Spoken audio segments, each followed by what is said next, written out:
ಸ್ನೇಹಿತರೆ, ನಮ್ಮ ಪ್ರಧಾನಮಂತ್ರಿ ಮೋದಿ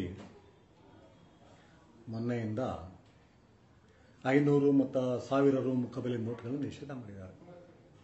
ಆ ನಿಷೇಧ ಮಾಡೋದಕ್ಕೆ ವಿವರವಾಗಿ ಚೆನ್ನಾಗಿ ಭಾಷಣ ಮಾಡಿದ್ರು. ಅವರೇನು ಭಾಷಣದ ಬಗ್ಗೆ ಮಾತನಾಡಂಗಿಲ್ಲ ಬಿಡಿ. ಭಾಷಣದಲ್ಲಿ ಎಷ್ಟು ಚೆನ್ನಾಗಿ ಮಾತನಾಡ್ತಾರೆ ಅಂದರೆ, ನಿಮ್ಮ ಲೈಫ್ ಹಾಳು ಮಾಡೋದಕ್ಕೂ ನಿಮ್ಮನ್ನ ಒಪ್ಪಿಸ್ಬಿಡ್ತಾರೆ. ನಿಮ್ಮ ಲೈಫ್ ಹಾಳು ಮಾಡ್ತಾ ಇರೋದು ನಿಮ್ಮನ್ನ ಉದ್ಧಾರ ಮಾಡೋದಕ್ಕೆ ಅಂತ ಒಂದು ಕೆಲಸ ಇದು. ಈ ನಡುವೆ ಎಷ್ಟು ನಾಟಕೀಯವಾಗಿ ಥಿಯೇಟ್ರಿಕಲ್ ಆಗಿ ಇವರು ಮಾತನಾಡ್ತಾರೆ ಅಂದರೆ, ಇಡೀ ಜನಸ್ತೋಮಕ್ಕೆ ಅಪಾಯಕಾರಿ ಆಗುವಂತಹ ಯೋಜನೆಗಳನ್ನೂ ಕೂಡ ನಮ್ಮನ್ನು ಒಪ್ಪಿಸ್ಕೊಡ್ತಾರೆ, ಒಗ್ಗಿಸ್ತಾರೆ. ಇದು ಆ ರೀತಿಯ ಒಂದು ಅಂಶ, ಇದು ಆ ರೀತಿಯ ಒಂದು ಯೋಜನೆ ಇದು. ಅದು 500 ರೂಪಾಯಿ ಮತ್ತು 1000 ರೂಪಾಯಿಗಳನ್ನ ಸ್ಕ್ರ್ಯಾಪ್ ಮಾಡಿರೋದು. ಇವರು ಇದರ ಉದ್ದೇಶ ಏನು ಹೇಳಿದ್ರು?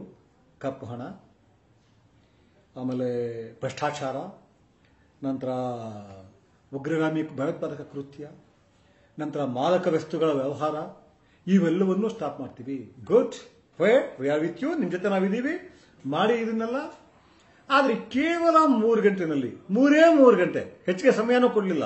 ಇನ್ನು 3 hours ಇಂದ ಅವು ಕೇವಲ ವ್ಯರ್ಥವಾದ ಪೇಪರ್ ತುಣುಕುಗಳು, ಕಾಗದದ ತುಣುಕು ಅಂತ ಹೇಳಿದ್ರು. ಈ ಮೋದಿ ಎಲ್ಲಿಂದ ಬಂದಿದ್ದಾರೆ? ಟಾಟಾ ಬಿರ್ಲಾ ಮನೆಯಿಂದ ಬಂದಿದ್ದಾರಾ? ಯುರೋಪ್ನಿಂದ ಬಂದಿದ್ದಾರಾ? ನಮ್ಮ ಹಳ್ಳಿ ಜನಗಳ ವರ್ತನೆ ಗೊತ್ತಿಲ್ವಾ? ಈಗಲೂ ಸಹ, ಈ ಕ್ಷಣದಲ್ಲೂ ಸಹ 30 ಕೋಟಿ ಜನಗಳಿಗೆ ಬ್ಯಾಂಕ್ ಅಕೌಂಟ್ ಇಲ್ಲ.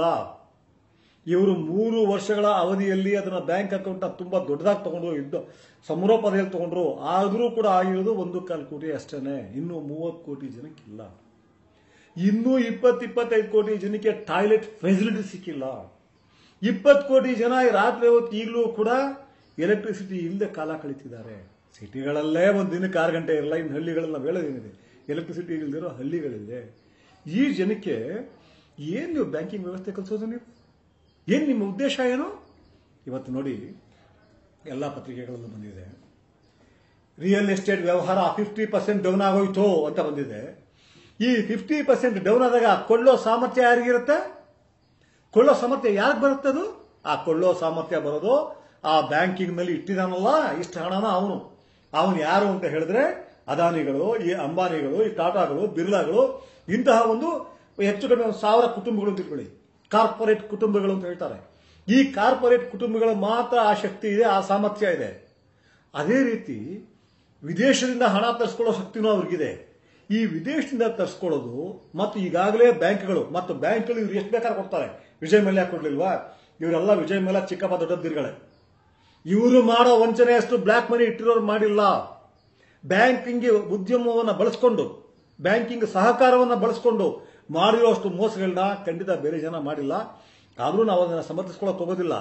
ಆದರೆ ಈ ಮನುಷ್ಯನಿಗೆ ಒಂದು ಗೊತ್ತಿಲ್ಲ. ಪ್ರಧಾನಮಂತ್ರಿ ಆದ ತಕ್ಷಣ ಎಲ್ಲ ಗೊತ್ತಿರಬೇಕು ಅನ್ಕೋಬೇಡಿ. ಮಾತೆತ್ತಿದ್ರೆ ಕಪ್ಪು ಹಣ ಅಂದ ತಕ್ಷಣ ಕರೆನ್ಸಿ, ಕಪ್ಪು ಹಣ ಅಂತ ಕರೆನ್ಸಿ ವಿದೇಶದಲ್ಲಿ ಇಟ್ಟಿದ್ದಾರೆ, ಇಲ್ಲಿಟ್ಟಿದ್ದಾರೆ. ಕರೆನ್ಸಿ ಅನ್ನೋದು ಅದರ ಒಂದು ಸಣ್ಣ ಭಾಗ ಅಷ್ಟೇ.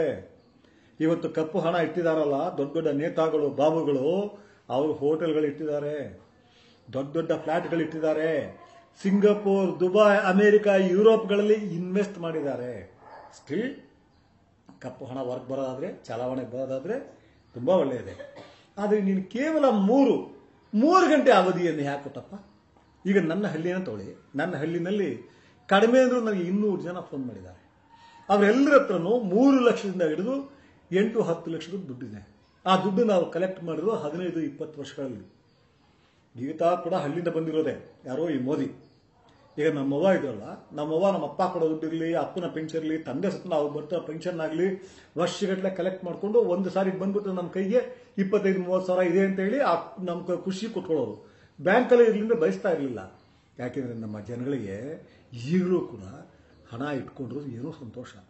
ಹಳ್ಳಿಯ ಜನಗಳಿಗೆ ಹಾಳು ಮಾಡಿರೋ ಈ ರಾಜಕಾರಣಿಗಳು, ಈ ಮೋದಿ ತರದವರು ಹಾಳು ಮಾಡಿರೋ ವ್ಯವಸ್ಥೆನಲ್ಲಿ ಆ ಹಣದ ಪಕ್ಕ ಇರೋದೇ ಒಂದು ಭದ್ರತೆ ಅವರಿಗೆ. ಯಾಕೆಂದ್ರೆ ಬೇರೆ ಭದ್ರತೆ ಇರೋ ದೇಶ ಅಲ್ಲ ಇದು. ನಮ್ದು ವೆಲ್ಫೇರ್ ಸ್ಟೇಟ್ ಅಲ್ಲ. ದಿನ ಲಕ್ಷಾಂತರ ಜನ ಸಾಯ್ತಿದ್ದಾರೆ, ಮಾಲ್ ನ್ಯೂಟ್ರಿಷನ್ ಸಾಯ್ತಿದ್ದಾರೆ, ಆಹಾರ ಎಲ್ಲ ಸಾಯ್ತಿದ್ದಾರೆ, ಆರ್ಥಿಕ ಕಾರಣಗಳಿಗೋಸ್ಕರ ಆತ್ಮಹತ್ಯೆ ಮಾಡ್ಕೊಳ್ತಿದ್ದಾರೆ. ಇಂಥ ಒಂದು ಇದರಲ್ಲಿ ಜೀವನ ಪೂರ್ತಿ ಮಾಡಿಟ್ಕೊಂಡಿರ್ತಾರೆ. ಅವ್ರ ಉದ್ದೇಶ ಏನಿರುತ್ತೆ? ಮಗಳು ಮದುವೆಗೂ ಇರುತ್ತೆ. ಅದು 3 ಲಕ್ಷ ಇರ್ಬೋದು, 5 ಲಕ್ಷ ಇರ್ಬೋದು, 10 ಲಕ್ಷ ಇರ್ಬೋದು. ಇವತ್ತು ಬೆಳಿಗ್ಗೆ ನಡೀತಾ ಇರೋದೇನು ಗೊತ್ತಾ? ಮಧ್ಯವರ್ತಿಗಳು ಹೋಗ್ತಿದ್ದಾರೆ ಅವ್ರ ಹತ್ರ 20% ಇಂದ 60%. ನೀನು 1 ಲಕ್ಷ ಕೊಟ್ಟರೆ ನಿಮ್ಗೆ 20,000 ಇಲ್ಲ ಜೈಲು ಹೋಗ್ತೀಯಾ ಅಂತ ತಿಳಿಸ್ತಿದ್ದಾರೆ. ಅಲ್ಲೊಬ್ಬ ಇವರು ಜೈಟ್ಲಿ ಅನ್ನುವ ದೊಡ್ಡ ನಮ್ಮ ಫೈನಾನ್ಸ್ ಮಿನಿಸ್ಟ್ರು ಇದ್ರ ಬಗ್ಗೆ ಕಾನೂನು ಇದಾಗ್ಬಿಡುತ್ತೆ, ನೀವೇನಾದ್ರು ನೆಕ್ಸ್ಟ್ ದುಡ್ಡು ಕಟ್ಟಿದ್ರೆ ಅದಕ್ಕೆ ನೋಟಿಸ್ ಬರುತ್ತೆ, 200% ಟ್ಯಾಕ್ಸ್. ಅಲ್ರಪ್ಪ, ಡಕಾಯಿತರುಗಳು ನೀವು ನಿಮ್ಮ ಇದನ್ನೇ ಇದು ಮಾಡ್ತಾ ಇಲ್ಲ. ನೀವು ಯಾವನೊಬ್ಬ ಕಟ್ತಾ ಇದ್ರೆ ಹೆದರ್ಸ್ತಾ ಇದ್ರಲ್ಲ, ಉದ್ದೇಶ ಏನು? ಇವರ ಉದ್ದೇಶ ಒಂದೇ. ಯಾಕೆಂದ್ರೆ ಎಲ್ಲಾ ಬ್ಲ್ಯಾಕ್ ಮನಿ ಇಟ್ಟಿದಾರಲ್ಲ ಅಧಿಕಾರಿಗಳು ಮತ್ತು ಇವರು ತುಂಬಾನೇ ಇಟ್ಟಿದ್ದಾರೆ, ಸಾಕಷ್ಟು ಇಟ್ಟಿದ್ದಾರೆ. ಆದರೆ ಅದು ಬ್ಲ್ಯಾಕ್ ಮನಿ ವೆಲ್ತ್, ಅದು ಕರೆನ್ಸಿ ಅಲ್ಲ. ಇವತ್ತು ನೀವು ಈ ದೊಡ್ಡ ದೊಡ್ಡ ರಾಜಕಾರಣಿಗಳು 10,000 ಕೋಟಿ 15,000 ಕೋಟಿ ಮಾಡಿದಾರಲ್ಲ, ಅವ್ರ ಹತ್ರ ಕೂಡ 100 ಕೋಟಿ ಸಿಗಲ್ಲ ನಿಮಗೆ ಸಿಗೋದೇನಿದ್ರು ಪ್ರಾಪರ್ಟಿಗಳು, ಬೇನಾಮಿ ಪ್ರಾಪರ್ಟಿಗಳು. ಆದರೆ ಅವರೆಲ್ಲರೂ ಎಷ್ಟು ಮಾಡಿದಾರೋ ಅದರ 100ರಷ್ಟು 1000ದಷ್ಟು ಸಾಮಾನ್ಯ ಜನ ಕೂಡಿಟ್ಕೊಂಡಿದ್ದಾರೆ. ಅವ್ರು ಭ್ರಷ್ಟರಲ್ಲ. ಅವರು ಯಾವುದೇ ರೀತಿ ಭ್ರಷ್ಟಾಚಾರಕ್ಕೆ ಹೋಗೋ ಇದೇ ಇರಲಿಲ್ಲ ಅವರಿಗೆ, ಅಥವಾ ಅವರ ಹಣ ಕಾನೂನು ಬಾಹಿರ ಕೃತ್ಯಗಳಿಂದ ಬಂದಿಲ್ಲ. ಅವರ ಕುರಿ ಮಾಡಿಬಿಟ್ಟು ಅಥವಾ ಅವರು ಬೆಳೆದ ಬೆಳೆಗಳನ್ನ ಮಾರಿ, ಮನೆಯಲ್ಲಿರೋ ಆಗ ಈಗ ಹಳೆದು ಚಿನ್ನ ಬೆಳ್ಳಿ ಮಾರಿ ಬೇರೆ ಬೇರೆ ರೀತಿಯಲ್ಲಿ ಅವ್ರು ಮಾಡ್ಕೊಳ್ತಾರೆ. ಚೀಟಿಗಳು ಹಾಕಿ, ವಿಲೇಜ್ ಎಕಾನಮಿ ಗೊತ್ತಾ, ಚೀಟಿ ಅಂದ್ರೆ ಏನು ಗೊತ್ತಾ, ಅಲ್ಲಿ ಆ ರೀತಿ ಮಾಡಿಕೊಂಡು ಹಣ ಗಳಿಸಿಟ್ಕೊಂಡಿದ್ದಾರೆ, ಅವರು ಕೂಡಿಟ್ಕೊಂಡಿದ್ದಾರೆ. ಆ ಸಂಪತ್ತನ್ನ ಗಳಿಸಿದಾಗೆ ಆ ಸಂಪತ್ತು ಆ ಇದರಲ್ಲಿ ಇರುತ್ತೆ. ಬ್ಲ್ಯಾಕ್ ವೆಲ್ತ್ ಅಲ್ಲ ಅದು ಬ್ಲ್ಯಾಕ್ ಮನಿನೂ ಅಲ್ಲ. ಅದು ಅವರು ಬಳಸಿರೋ ರೀತಿ ಅವ್ರಿಗೆ ಗೊತ್ತಿಲ್ಲದೆ ಇರೋದ್ರಿಂದ, ಈ ಬ್ಯಾಂಕ್ಗಳು ಇವೆಲ್ಲ ಗೊತ್ತಿಲ್ಲದೆ ಇರೋದ್ರಿಂದ, ಪ್ರೈಮರಿ ಎಜುಕೇಶನ್ ನಿಮ್ಮಂತ ರಾಜಕಾರಣಿಗಳು ಕೊಡದೇ ಇರೋದ್ರಿಂದ ಆ ಕಾರಣಕ್ಕೋಸ್ಕರ ಇಟ್ಕೊಂಡಿದ್ದಾರೆ.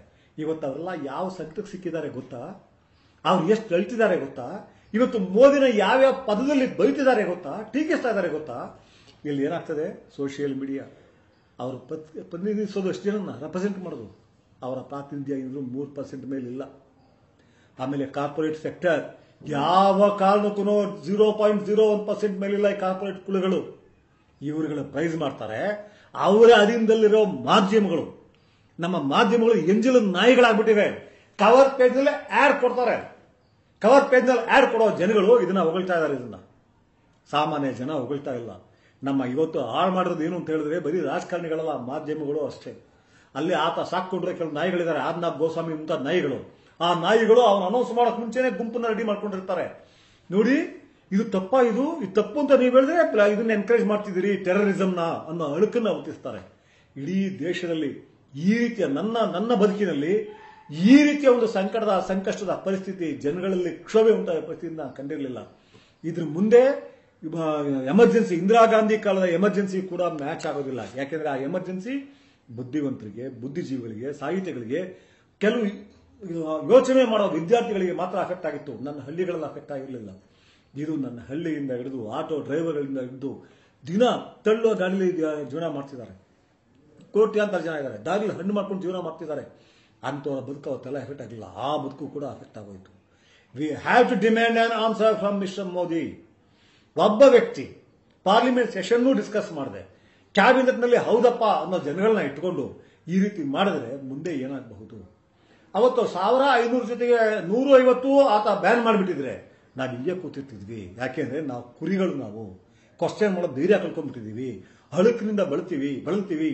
ಇದ್ರ ಬಗ್ಗೆ ಮಾತನಾಡಿದ್ರೆ ನನ್ನ ಸ್ನೇಹಿತರು ಹೇಳಿದ್ರು, ನಿಮ್ಮ ಹತ್ರ ಬ್ಲ್ಯಾಕ್ ಮನಿ ಇದೆ ಅಂತಾರೆ ಅಂತ. ಐ ಸೆಟ್ ಮೈ ಫುಟ್, ನಾನು ಬಂದಿರೋ ಸಿಟ್ ನಾನು ಹೇಳ್ತೀನಿ, ಅದೇನಾರು ಇದ್ರೆ ಬಂದು ನೋಡಿ ಅಂತ ಹೇಳ್ತೀನಿ. ಅದೆಲ್ಲ ನನಗೆ ಬೇಕಾಗಿಲ್ಲ. ಆಡಳಿತ ಮಾಡಿರೋದು ಸಾರ್ವಜನಿಕ ದೃಷ್ಟಿಯಿಂದ ಸಾಮೂಹಿಕವಾಗಿ ಹೇಳೋದಾದ್ರೆ ಬಹಳ ದೊಡ್ಡ ತಪ್ಪು. ಈ ತಪ್ಪನ್ನ ಮಾಡಬಾರ್ದಾಗಿತ್ತು, ನಾವು ಸಹಿಸ್ಕೋಬಾರ್ದು. ಇವರು ಮಾಡಿರೋ ಕೆಲಸ ಏನು ಅಂತ ಹೇಳಿದ್ರೆ, ಈಗಾಗಲೇ ರಿಯಲ್ ಎಸ್ಟೇಟ್ ಎಲ್ಲ ಕಮ್ಮಿ ಆಯ್ತಲ್ಲ, ಈ ಬ್ಯಾಂಕ್ ಈ ಭೂಮಿಯನ್ನು ಇನ್ನು ಮುಂದೆ ಕೊಂಡ್ಕೊಳ್ಳೋದು ಯಾರು ಅಂತ ಹೇಳಿದ್ರೆ ಇವರೇ ಕಾರ್ಪೊರೇಟ್ ಕುಳುಗಳು, ಈ ಅದಾನಿಗಳು, ಅಂಬಾನಿಗಳು. ಬೆಂಗಳೂರಿನಲ್ಲಿ ಆ ಥರ ಒಂದಿಬ್ರು ಬಿಲ್ಡರ್ಗಳಿದ್ದಾರೆ, ಅವ್ರ ಹತ್ರ 5,000-6,000 ಸಾವಿರ ಕೋಟಿ ಕ್ಯಾಶ್ ಇದೆ ಬ್ಯಾಂಕ್ಗಳಲ್ಲಿ. ಅವರಾಗಲೇ ಹೇಳಿದ್ದಾರೆ, ಗೊತ್ತಿರೋರಿಗೆಲ್ಲ ಹೇಳ್ತಿದ್ದಾರೆ, ಎಲ್ಲಿದ್ರು ಹೇಳಿ ನಾನು ಇನ್ವೆಸ್ಟ್ ಮಾಡ್ತೀನಿ. ಯಾಕೆಂದ್ರೆ ಅವ್ರಿಗೆ ಗೊತ್ತು ಇನ್ನು ಕ್ಯಾಶ್ನಲ್ಲಿ ನಡೆಯೋದಿಲ್ಲ ಅಂದಾಗ ಬ್ಯಾಂಕ್ ನಮಗೇನೆ. ಬ್ಯಾಂಕಲ್ಲಿ ಅವ್ರು 5,000 ಇದ್ರೆ 50,000 FDI ತರ್ತಾರೆ. FDI ನವರಿಗೆ ಧೈರ್ಯವಾಗಿ ಇನ್ವೆಸ್ಟ್ ಮಾಡ್ತಾರೆ. ಅಸಾಮಾನ್ಯ ಮನುಷ್ಯ ಏನಾಗ್ತಾನೆ, ಕೂಡಿಟ್ಕೊಂಡಿರೋ ನಮ್ಮ ಚಿಕ್ಕವದಿರು ದೊಡ್ಡವದಿರೆಲ್ಲ ಏನಾಗ್ತಾರೆ, ಅವ್ರ ಹಣ ಯಾರಿಗ ಹೋಗ್ತದೆ. ಇದಾ ಮೋದಿ ಮಾಡಿರೋ ಕೆಲಸ. ವಿ ಹ್ಯಾವ್ ಟು ಇದನ್ನ ಪ್ರಶ್ನೆ ಮಾಡಬೇಕು ಮತ್ತು ಇದರ ವಿರುದ್ಧ ನಾವು ಮಾತನಾಡಬೇಕು. ನಾನು ಸರಿ ಅನ್ಸಿದ್ರೆ ನೀವು ಮಾತನಾಡಿ. ಇದನ್ನು ನಾವು ರಿವರ್ಸ್ ಮಾಡೋಕ್ಕಾಗಲ್ಲ, ಪಾಲಿಸಿ ಆಗೋಗ್ಬಿಟ್ಟಿದೆ. ದುರಂತ ಅಂದ್ರೆ ಪಾಲಿಸಿ ಆಗ್ಬಿಟ್ಟಿದೆ. ಆದರೆ ಇದು ವಿರುದ್ಧ ಜನ ದಂಗೆ ಹೇಳಬೇಕು. ನೀನು ಮಾಡಿದ ತಪ್ಪು, ಒಬ್ಬನೇ ವ್ಯಕ್ತಿ ನಾಳೆ ಊಟನೂ ಒಂದೊಂದು ಬಿಟ್ಬಿಡು, ನೀನು ದೇಶದ ಉದ್ಧಾರಕ್ಕೋಸ್ಕರ 1 ವರ್ಷ ಒಂದೇ ಊಟ ಮಾಡು ಅಂತ ಹೇಳಿದ್ರೆ ನಾವು ಕೇಳಕ್ಕಾಗತ್ತಾ? ಯಾವ ದೇಶ ನೀವು ನೇತಾಗಳಿಗೆ, ನೀವು ಬಾಬುಗಳಿಗೆ, ಸಾಮಾನ್ಯ ಮನುಷ್ಯನಿಗೆ ಅವನು ಬದುಕೇ ದೇಶ. ಅವನ ಬದುಕಿನ ಹೊರತಾಗ ದೇಶ ಇಲ್ಲ. ಇವಾಗ ಆಮೇಲೆ ಈ ಮುಸ್ಲಿಮರಲ್ಲಿ ಸಂಪ್ರದಾಯಸ್ಥ ಮುಸ್ಲಿಮರು ಬ್ಯಾಂಕ್ ಅಕೌಂಟ್ ಓಪನ್ ಮಾಡಲ್ಲ, ಹರಾಮ್ ಅದು ಅಂತ, ಬಡ್ಡಿ ಹಣ ತಿನ್ನೋದು. ಅವ್ರಿಗೆಲ್ಲ ಏನು ಮಾಡ್ತಿದ್ದ? ನೀವು ಪ್ರೈಮರಿ ಎಜುಕೇಷನ್ ಕೊಟ್ಟು ಒಂದು ಹ್ಯಾಬಿಟ್ ಬೆಳೆಸಿದ್ರೆ ನಾವು ಒಪ್ಕೊಳ್ತಾ ಇದ್ವಿ. ಆಗ ಇಷ್ಟು ಸಮಸ್ಯೆಗಳು ಬರ್ತಾ ಇರಲಿಲ್ಲ. ನೀವು ಮಾಡಬೇಕಾಗಿರೋದು ಪ್ರೈಮರಿ ಎಜುಕೇಷನ್ ಕೊಡಬೇಕು, ಜನರನ್ನ ಅದ್ರ ಬಗ್ಗೆ ಆಲೋಚನೆ ಮಾಡೋದು ಮಾಡಬೇಕು. ಆ ಕೆಲಸ ಎಲ್ಲಿ ಮಾಡ್ತಾ ಇದ್ದೀರಿ ನೀವು?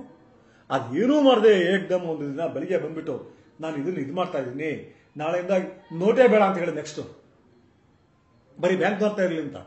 ಒಬ್ಬ ವಿಜಯ್ ಮಲ್ಯ 9,000 ಕೋಟಿ ಹೊಡ್ಕೊಂಡು ಹೋಗಿದ್ದಾನೆ ಅಂದಾಗ ಸಾಮಾನ್ಯ ಜನ ಥಿಂಕ್ ಮಾಡೋದು ನಮ್ಮ ದುಡ್ಡು ಅದು, ನಾ ಬ್ಯಾಂಕ್ ಹೊಡ್ಕೊಂಡು ಹೋಗ್ತಾನೆ ಅನ್ನುವಂತಹ ಪರಿಸ್ಥಿತಿಯಲ್ಲಿರೋ ಜನ ಸಮೂಹ ನಮ್ಮದು. ಇದನ್ನು ಮಾಡಿರೋದು ನಾನು ಖಂಡಿತ ಇಲ್ಲ, ನಾನು ಖಂಡಿಸ್ತೀನಿ. ಮತ್ತು ಜನ ಇದ್ರ ವಿರುದ್ಧ ಇದ್ರ ಯೋಚನೆ ಮಾಡಲಿ. ನಾನು ಹೇಳಿಂದ ಒಪ್ಕೊಳ್ಳೋದಲ್ಲ, ಇದನ್ನ ಆಳವಾಗಿ ಯೋಚನೆ ಮಾಡಲಿ ಅಂತ ಬಯಸ್ತೀನಿ.